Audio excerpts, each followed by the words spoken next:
Hello, I'm Ellen Horan, President and CEO of the Greater Reading Chamber of Commerce and Industry, and I'm here for this week's Member Spotlight with Sherry Fuhrmann, who is the owner of Pure Wild Tea. Welcome, Sherry. Thank you for having me. It's a pleasure. Great. So I was reading on your website that the drink recipe for Pure Wild Tea was actually handed down for 6 generations from PA Dutch ancestors. Yes. Wow. Yes. My mother used to make this when we were a kid, and of course the story goes that it was passed on from her mother and her mother's mother and so forth. We would drink this every summer, and I came from a family that did not have a lot of money, so we would just go out and pick the tea, the mint that grew wild, bring it in the house, and she would make this beverage, and we drank this all summer long. So it was So are you the one that decided to commercialize it? Yes, yeah, exactly. Okay. Before my mother passed away, I had ambitions to get into business with her, but she died of cancer at 48, and I was very young. So after that, we decided to memorialize, pay tribute to her by continuing this idea and going into business. And as I've done this over the past couple of years, people will come up to me and tell me this tastes just like their grandmother used to make it. And it feels so good to hear their stories, which are very similar to my stories. Yeah, neat. So I would think that's no easy challenge to figure out how to address the whole regulatory and bottling and labeling and all that. How did you go about learning that? I spent about 5 years doing a lot of research on the internet, trying to find how to do this process. There's not a book out there that you can find that will take you step by step, especially since I have such a niche product. It's very innovative, it's different, it uses different ag processes that other people, in this area do not do, which is growing mint. So it took a lot of hard work and a lot of trial and error. Okay. I would do some of my own small bottling or small planting and learn from myself and then try to make it on a bigger scale. Now, did you have to do that all completely on your own, or were there resources that were available to you? I did have some help. There were some resources. Of course, there were internet resources that I used from other states, but I contacted the local 4-H building, and Sheila Miller was really a big help to me. Okay. And so using some of our local resources here also helped me figure this out. Yes. I'm just thinking if there's other aspiring, cooks, chefs, bakers out there that have a great family recipe that have always thought I could commercialize that, what resources are there to help them? So that's helpful. Yes, definitely using the, our local extension office, that would be a big ag help. Extension. Yes, Excellent. And even just asking other people that have started their own business. Yeah. And then you just try to apply that to your own. So, you have to be creative, and sometimes your thought processes. Okay.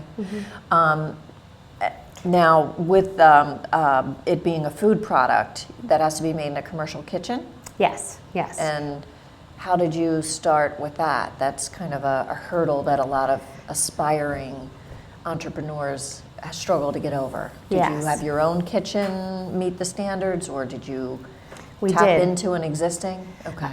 We built our own building on the premises that we live currently, and I would constantly call Chris Barrett, who's in charge of Region 7. He's the ag inspector, and I would ask him the tiniest of things, from the lights to the floor to the paint. It didn't matter, and he was very receptive and always gave me feedback. And I did that for about 3 years, not on a daily basis, but over time.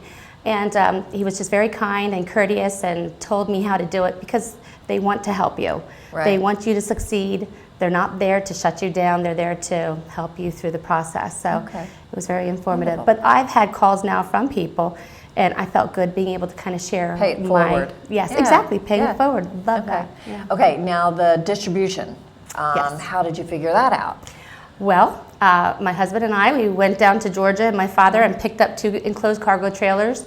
We refrigerated them ourselves. We figured out how to do that, to insulate them. I looked on the internet, and we distribute it ourselves. So we grow it, and we bottle it, process it, and we distribute it ourselves to stores. So we're one-stop shop. Neat. So what stores, if people are interested in trying it, what stores can they find it at? I'm very proud to say that we are in 75 different stores currently, some grocery store chains, some quick shop marts, so the Redners, which is local. They've been so supportive, and I've been appreciative of them. Hoping to get in now into the grocery store chain with Redners and possibly Wise Markets. If you go to Harrisburg, I'm in the Carnes grocery store chain and lots of mom and pop places, and they are very important to me because those places are where I started from. You know, start with the little guys and they support you, and then you can get bigger. Excellent. And you're also at the Penn Street Market regularly as that's held here through the summer. Do you do other markets in the Berks County region or no? But we did lots of fairs and craft shows and chef competitions. We do roughly 50 events a year. And if not, then we're donating to events. So we're trying to stay involved. Build the brand awareness. Exactly. Yeah. Yes. Yeah. Good. What are your aspirations for growth with your company? Well, my aspirations are huge because you have to set a big goal, and that's the only way that you can push yourself. I plan on being the next Gears or Clover Farms, especially for this area. And I joke often with a gentleman that is very high up in Clover Farms, and I tell him I'm coming. My tea is coming up there. Not that I'm making choices for people. I mean, I just want to be out there, household product. People can choose me. And if you are into organic, or you're into being more healthy, this product is for you. We grow the mint, we throw it in hot water and bottle it. If you want sugar in it, we'll add your white sugar to your tea, but there are only 3 ingredients, and not many products on the market can say 3 ingredients are in their list. So that's why I'm coming after some of the bigger guys around here. Yeah, that's very popular right now, is just getting back to basics and the organic nature of it, so it's excellent.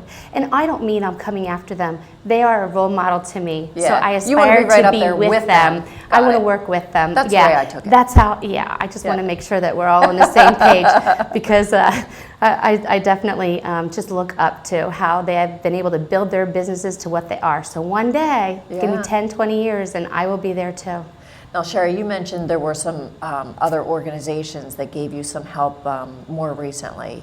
The Economic Partnership, for example, and Redesign Reading. In what types of ways were they able to help you? That's information that might be helpful to other early stage businesses. Well, as a small business, and I continue to develop, I had a lot of areas that I could use help in. And I could not believe that I had help from, let's say, GREP, and they were able to help me with my financial questions that I might have. They were able to help me get in contact with businesses.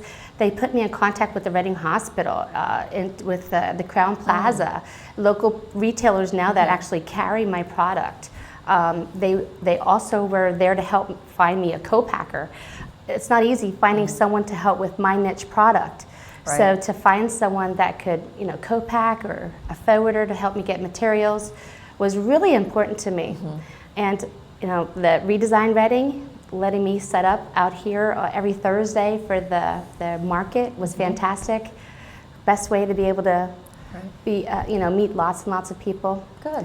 So well, and I think you're doing a good job getting out and about in the community. I know you've been at a couple of chamber events, and you're working hard to build the brand and build the recognition. So it's a lot of hard work, and it shows. Oh, well, thank you very much. And I appreciate all the help from Abigail and everyone that's out here to support businesses that are local. Very good. Thank you. Thanks very much for coming here today and sharing your story, and thanks for being a member of the Chamber. And thank you. I appreciate it.